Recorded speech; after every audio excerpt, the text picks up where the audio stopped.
Una de sus obras marcó el nacimiento de un nuevo género literario, bautizado en honor a su título. En ella analizaba los males de la sociedad de su época y plasmaba el sueño acariciado por el hombre de una sociedad ideal, justa e igualitaria. Su tenaz empeño de seguir los dictados de su conciencia condujo a la muerte a Tomás Moro, pero su final resultó ser el comienzo de su inmortalidad. El más grande pensador de la Edad Media, Tomás Moro, nació en Londres en el año 1478 en el seno de una familia acomodada. Su padre era juez real. Siguiendo una tradición burguesa de la época, a los 13 años Tomás entró en el séquito del cardenal arzobispo de Canterbury, Juan Morton, donde continuaría su formación. El cardenal Morton, al advertir las extraordinarias dotes del chico, aconsejó a sus padres que lo enviasen a estudiar humanidades a la Universidad de Oxford.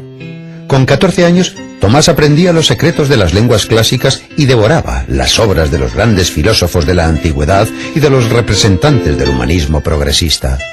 Al cabo de un tiempo, Tomás, alentado por su padre, se trasladó a la Universidad de Londres para estudiar Derecho. A los 24 años, Moro comenzó a ejercer la abogacía y aunque prefería la filología, Tomás, haciendo gala de la típica pedantería y diligencia inglesa, consiguió dominar la jurisprudencia. El joven letrado siempre estaba dispuesto a aconsejar desinteresadamente a los que recurrían a él. Según los que lo conocían, en Londres no había abogado más generoso que él. Tomás Moro, que ya era diputado, protegiendo los intereses de sus votantes, se opuso vehementemente a la propuesta de creación de nuevos impuestos planteada por el rey. Gracias al elocuente discurso de Moro, el Parlamento rechazó la propuesta.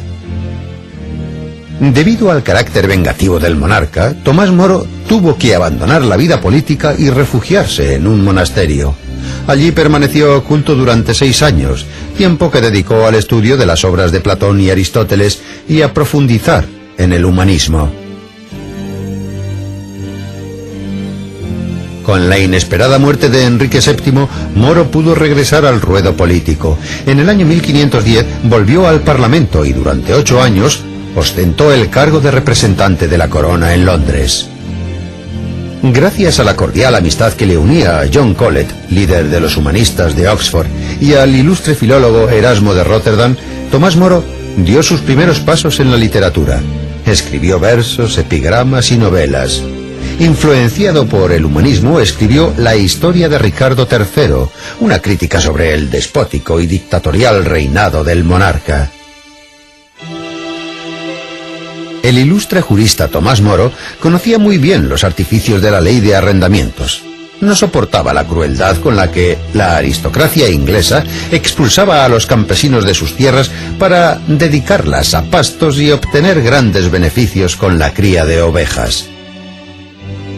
En el año 1516, el pensador plasmó el sueño de una sociedad ideal en su obra Utopía, vocablo que sugiere inexistencia, ya que etimológicamente significa ningún lugar. La descripción de la sociedad de Utopía, la remota isla del Atlántico, se convirtió en el primer concepto de sociedad justa e igualitaria de la historia de la humanidad. Sin embargo, Moro seguía siendo un realista. El pensador dudaba de que su sueño pudiese realizarse. Ante la entusiasta respuesta de los lectores, Tomás dijo lacónicamente: «Lo deseo, mas no lo espero». Enrique VIII, el nuevo rey, depositó gran confianza en Moro, confiándole diversas misiones diplomáticas en Flandes y Francia. Una vez que Moro se mostraba reacio a entregar una dura misiva al rey Francisco I, temiendo que el irascible monarca francés le cortase la cabeza como respuesta, Enrique VIII le dijo: «Si eso ocurre, yo mandaré decapitar a todos los franceses de Londres». A lo que Moro replicó con su característico humor negro: «Majestad, no creo que ninguna de esas cabezas encaje en mis hombros». A los 45 años, Moro fue elegido portavoz de la Cámara de los Comunes y 6 años después, Lord Canciller del Reino, la persona con más autoridad después del rey. Pero incluso después de ser elevado a la cima del poder, Moro nunca obró en contra de los dictados de su conciencia. En su vida privada cumplía a rajatabla los preceptos evangélicos.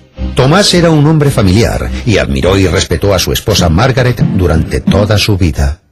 Tomás Moro, que nunca aceptó el divorcio del rey y Catalina de Aragón, se estremeció al enterarse de que el despótico y polígamo monarca enviaba al patíbulo a Ana Bolena, su segunda esposa.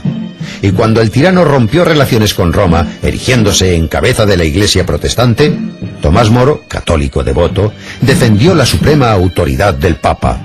Fiel a sus principios, presentó al rey su dimisión como Lord Canciller. Acusado de alta traición, Tomás Moro, a los 56 años de edad, fue encarcelado en la Torre de Londres por orden del infame rey. Sentenciado a muerte, Tomás se mantuvo firme e incluso, momentos antes de la ejecución, demostró que no había perdido el sentido del humor. Moro dirigió sus últimas palabras a su verdugo. «Tengo el cuello corto. Apunte bien para no cubrirse de vergüenza». El rey, para demostrar su suprema autoridad e infundir miedo a sus súbditos, mandó colgar la cabeza de Moro en el puente de Londres, donde permaneció varios meses hasta que la hija del difunto la recuperó y le dio sepultura. 4 siglos más tarde, la Iglesia canonizó a Tomás Moro, y su utopía sigue siendo en la actualidad un ideal al que debemos aspirar, aunque todos sepamos que es inalcanzable.